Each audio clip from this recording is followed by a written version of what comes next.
Matt Armstrong is back with another huge rebuild, and this time it's a Ferrari 8112 Superfast that most people would walk away from.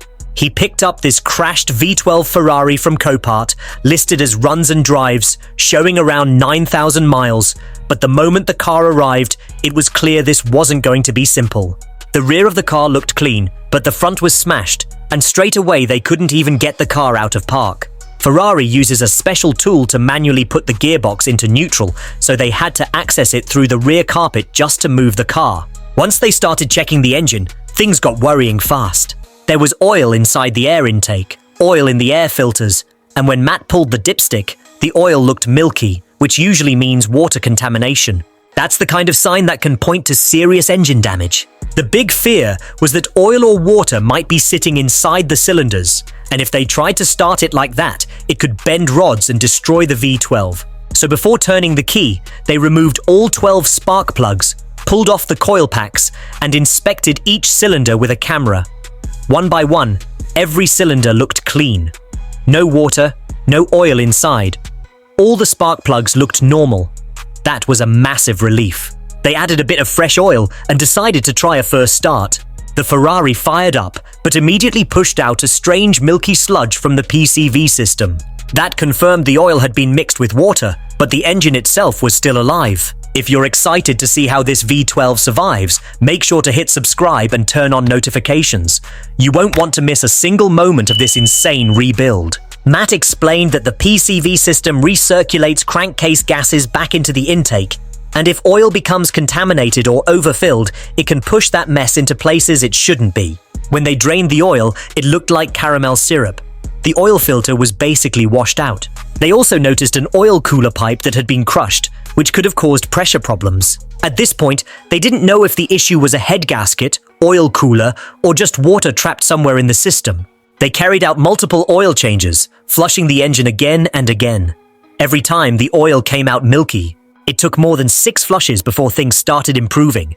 They pressure tested the cooling system and found a leaking coolant hose, not internal engine damage. Once the hose was replaced and the system sealed, the oil finally began coming out clean. That meant the V12 had survived. After waiting weeks for parts, the real rebuild started. The bonnet came off, headlights came out, the front bumper was removed, and the full damage became visible. Both radiators were smashed, the AC condenser was destroyed, the crash structure was bent, and the front chassis legs were pushed inward and twisted. Even the oil cooler mounts were bent. Both front wings were damaged, and one door had to come off just to access hidden bolts. Nothing about this repair was straightforward. Inside the car, they stripped out the interior. Seats came out, and under the driver's seat, they found sticks and debris, confirming the Ferrari had crashed into a ditch with the windows open. The seatbelts had fired, so all of that had to be removed and sent to airbag specialists. The dashboard also had to come out so the passenger airbag housing could be repaired. Ferrari hides an unbelievable amount of bolts behind trim pieces, so getting the dash out was a slow and painful process. The airbag control module was removed from the center of the car and sent away to have its crash data cleared. Unlike some brands, you can't just plug in a scanner and reset it on a Ferrari. With the car stripped, structural repair was next. Bob from the machine shop arrived to handle the aluminum fabrication. Ferrari builds these cars with rivets, welds, and bolts all at once, which makes repairs more complex. The damaged chassis legs couldn't simply be bent back because aluminum weakens when stressed. So Bob cut off the twisted sections completely and fabricated new chassis leg sections from scratch, measuring everything carefully to make sure the car stayed square. New aluminum sections were welded in, end plates were fitted, and the crash bars were bolted onto check alignment before everything was fully welded. Matt even said Bob's welds looked better than Ferrari's original work. While structural work continued, the team removed rear lights and diffuser, even though the back wasn't badly damaged. That hinted at a bigger plan. After washing the entire car, Matt revealed he wanted to change the color. 2 choices were on the table, green or purple. A coin flip decided it, and green won. The wrap material was extremely thick and glossy, more like paint than vinyl. It didn't stretch easily, which made wrapping slow. At the 24-hour mark, the car was nowhere near finished, so the timer was stopped and later restarted to track total labor. Professional wrappers from Keezy Customs came in and finished the wrap properly while Matt's team focused on mechanical assembly. New radiator packs were installed, along with a brand new AC condenser and new oil cooler lines. The front shroud went back in, air filters were fitted, ECUs were mounted, and wiring was reconnected. Brand new Ferrari headlights were installed and tested. Painted wings were bolted on and partially wrapped. Panel gaps were checked, and surprisingly, the front end lined up well considering how badly it had been damaged. Inside the car, the repaired dashboard returned with a new passenger airbag installed.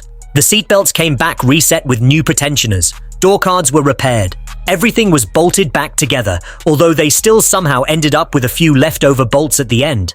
A replacement door was fitted, with Matt's dad transferring over the lock mechanism from the old door.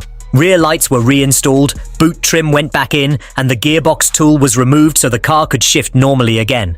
Under the car, more damage was discovered. Several under trays were cracked or missing, so replacements were ordered. Another oil change was done. The cooling system was pressure tested again. No leaks, fresh coolant added, oil finally clean. Then came one of the best upgrades of the entire build, a full Valvetronic exhaust system. The stock exhaust was huge and heavy. The new system was lighter, smaller, and included sports catalytic converters and valved backboxes.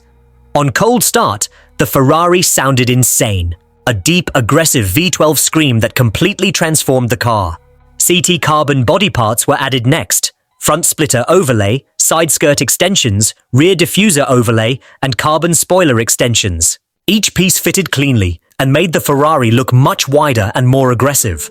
New wheels were installed, 21-inch front and 22-inch rear. Finding winter tires for the rears was impossible, so these were mainly for looks for now. The bonnet needed fine adjustment. One side sat higher than the other. Instead of replacing hinges, Matt moved factory shims from one wing to the other, which evened out the gaps. Finally, the front bumper went on, all grills installed, Ferrari badge mounted, and panel gaps were dialed in. This part took hours but made all the difference. When the car was started for final checks, there were no warning lights, no fault codes, only a tire pressure warning. Everything worked. If you're as blown away as we are by this transformation, smash that subscribe button now. You don't want to miss the full series and every insane update from Matt Armstrong. From a smashed milky oil nightmare to a dream spec green Ferrari 8112 Superfast, the rebuild took about 54 hours of total labor with multiple people involved.